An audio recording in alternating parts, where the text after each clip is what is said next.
Hello दोस्तों, welcome back to फिर channel forest blaster. और मैं हूं आपका host Ravi ji. Perfect entry, perfect due, perfect result, बेहतरीन किस्म का दिन रहा। और जिस तरह से कल वीडियो के अंदर बताया था एग्जैक्टली वही चीज़ें हुई, वैसे ही सब चीज़ें प्ले हुई हैं। और कल का दिन बहुत इंपॉर्टेंट है, वीकली क्लोजिंग प्लस एनएफपी। बहुत बहुत ज़्यादा सिग्निफिकेंट किस्म की मूव गोल्ड और सिल्वर में मौजूद है। और बेसिकली अगर हम ये देखा जाए तो कल का एक बहुत मेक एंड ब्रेक डे है। ओवरऑल अगर मैं मार्केट की पिक्चर देखता हूँ, देखिए मैंने आप लोगों की बात कही थी, मेरा अंदाजा था कि ये मार्केट जो है 4325 वहाँ से जाके सेल होगी, लेकिन 4308 से ही मार्केट सेलिंग में आ गई। और पहले यही था अंदाज़ा कि ऊपर जाएगी और फिर वहाँ से सेलिंग आएगी, नीचे थोड़ा बहुत सपोर्ट बनाएगी। लोग बहुत ज़्यादा ओवर बुलिश हो चुके हैं। लेकिन मेरा तक अंदाज़ा ये है कि जो एनएफपी से पहले पहला वाला मामला है, हम कोशिश यही करेंगे कि जो है वो 4262 ये वाला जो है वो एसएल रखें और हम इसको सेल करें गोल्ड को। ठीक हो गया। और उसके बाद जो एनएफपी होगी उसके अंदर हम बाइंग साइड को देखेंगे।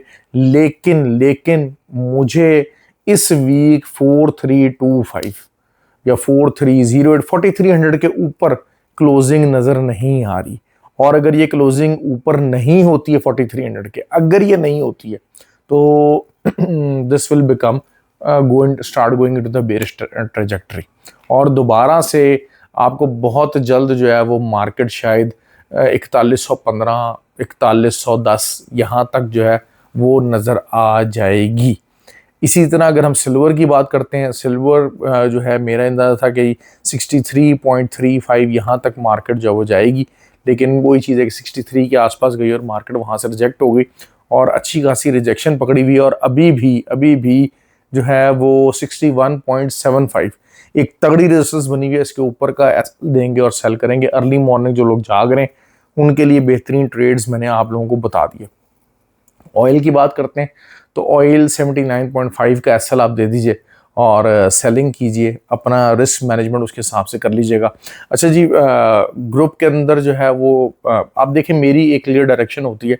मैं दाएं बाएं लेफ्ट राइट दोनों साइड की ट्रेड्स नहीं बताता कि जी ऐसे होगा तो ऐसे कर लेंगे। हाँ, ग्रुप के अंदर ये होता है कि अगर इससे एनालिसिस गलत हो जाता है, कुछ चीज़ें हो जाती हैं अगेंस्ट चली जाती हैं, तो फिर हम ग्रुप के अंदर रीऑर्गेनाइज अपने आप कर सकते हैं, रीपोजिशन कर सकते हैं। और रीपोजिशनिंग जो है वो that is something very very important. और ग्रुप को आप ज्वाइन कर सकते हैं बेसिकली एलिवेट ब्रोकर और एक्सनेक्स ब्रोकर और दमान मार्केट्स। ये तीनों लिंक वीडियो को डिस्क्रिप्शन मौजूद है। तीनों बहुत अच्छे ब्रोकर हैं। Over the period of 15 years ये टाइम हो चुका है और काफ़ी ज़्यादा पुराने ब्रोकर्स हैं।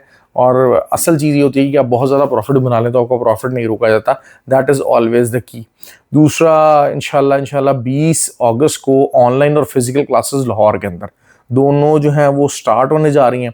और पूरा एक ट्रेडिंग का सेटअप, इन हाउस ट्रेडिंग का सेटअप सारा कुछ लगने जा रहा है। तो वो लोग जो ट्रेडिंग को प्रोफेशन बनाना चाहते हैं, एज अ प्रोफेशन लेना चाहते हैं, उनके लिए ग्रेट अपॉर्चुनिटी है कि आप उस अपॉर्चुनिटी को अवेल कर सकते हैं और अंडर द रियल सुपरविजन आप जो है वो ट्रेड कर सकते हैं, लर्निंग कर सकते हैं। बहुत सारे लोग बाय में बैठने की कोशिश करेंगे, लेकिन बाय ख़तरनाक हो चुकी है इस टाइम पे, क्योंकि एक दफ़ा जो है रिजेक्शन आई है। आइडियली तो यही बात है कि अगर 4325 तक चली जाती है ना मार्केट, तो फिर जो रिजेक्शन आती है वो बहुत ज़बरदस्त किस्म की आती। लेकिन ये कि अभी भी स्टिल आई एम होपफुल कि यहाँ से भी आपको अच्छी रिजेक्शन मिल जाएगी और अच्छा रिजल्ट आप हासिल कर सकेंगे। पर्टिकुलरली सिल्वर के अंदर बहुत अच्छा रिजल्ट हासिल कर सकते हैं। और लेकिन एनएफपी के ऊपर कोशिश करूंगा लाइव आऊँ। लाइव ना भी आया तो ग्रुप के अंदर तो ट्रेड बताएंगे कहाँ से एंट्री लेनी है उस टाइम पे जो मार्केट होगी। बाकी always trade with the stop loss and always believe कि मार्केट आपको किसी टाइम भी गलत साबित कर सकती है, लेकिन मोस्ट ऑफ द टाइम जो आपका तरीका होता है, जो एरियाज होते हैं उसके मुताबिक ट्रेड करें। और इंट्राडे ट्रेडर्स जो है ना वो क्योंकि हमारे जितने मोस्टली लोग हैं उनके लिमिटेड रिसोर्सेज होते हैं, लिमिटेड फंड्स होते हैं। अब लिमिटेड फंड से मुराद क्या है? मेरे हिसाब से 20-30 हज़ार डॉलर वाला भी लिमिटेड फंड ही है। वो अगर इंट्राडे ही करने को फोकस करे दैट विल समथिंग बेटर। अगर स्विंग की तरफ जाएंगे तो फिर मामला ख़राब होगा। और स्विंग की बाय साइड हम उस टाइम पे देखेंगे, अगर वीकली क्लोजिंग 4325 के ऊपर आ गई ना, तो फिर knew all time high done and dusted है। फिर दरमियान में कोई रुकने वाला काम नहीं होगा। मतलब ये कि जी बहुत लंबी को रिट्रेसमेंट आ जाए, ऐसा कुछ नहीं होने वाला।